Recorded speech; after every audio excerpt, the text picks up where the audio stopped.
어제 자영업자 비대위가 추진한 차량을 이용한 집회가 경찰의 과도한 사전 통제로 인해서 정상적으로 진행되지 못했습니다.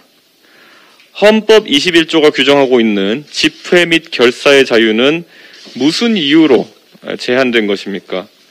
타인의 권리를 침해했기 때문이라면 밤 12시가 넘어 여의도공원 옆에서 그들이 하는 평화로운 집회가 교통 흐름이라도 방해하였습니까?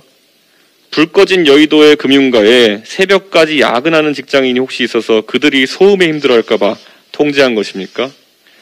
어제 이 집회에 대한 과도한 통제는 정권 유력자의 의지가 투영된 것이 아니라면 이해할 수 없는 처사입니다.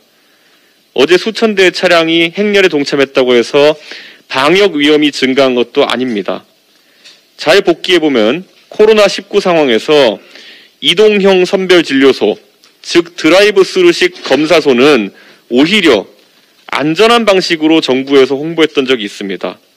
그 주장이 맞다면 심지어 검체를 채취할 필요도 없고 차량 안에서 평화적으로 진행되는 시위가 방역 위험도를 증가시킬 가능성이 있는 겁니까?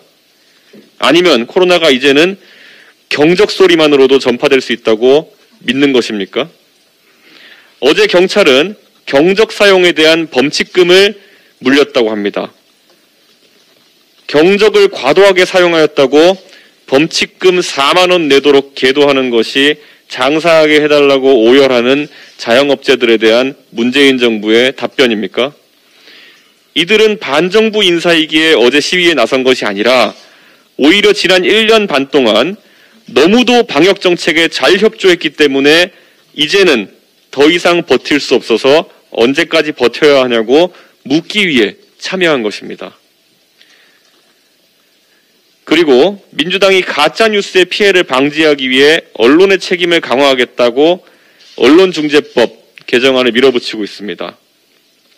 그런데 어제 최순실 씨는 안민석 의원에 대한 손해배상 청구 소송에서 1심 승소했습니다. 박정희 정부에서 수백조에 달하는 천문학적인 금액의 축제가 일어나고 그것을 최순실 씨가 관리하고 있다는 주장을 당시에도 해서 일파만파로 번진 적이 있는데 결국 그것에 대한 소송에서 1억 원을 배상하라는 법원의 판결을 보면서 언론의 보도로 입은 피해를 5배로 보상하도록 하겠다고 하는 이야기를 하기 전에 민주당 국회의원의 가짜뉴스로 인한 피해는 어떻게 보상할 것인지 살폈으면 좋겠습니다. 언론 못지않게 사회적 책임이 강해야 하는 국회의원에게도 5배 민사 보상 조항을 도입해야 하는 것인지 민주당에게 묻고 싶습니다.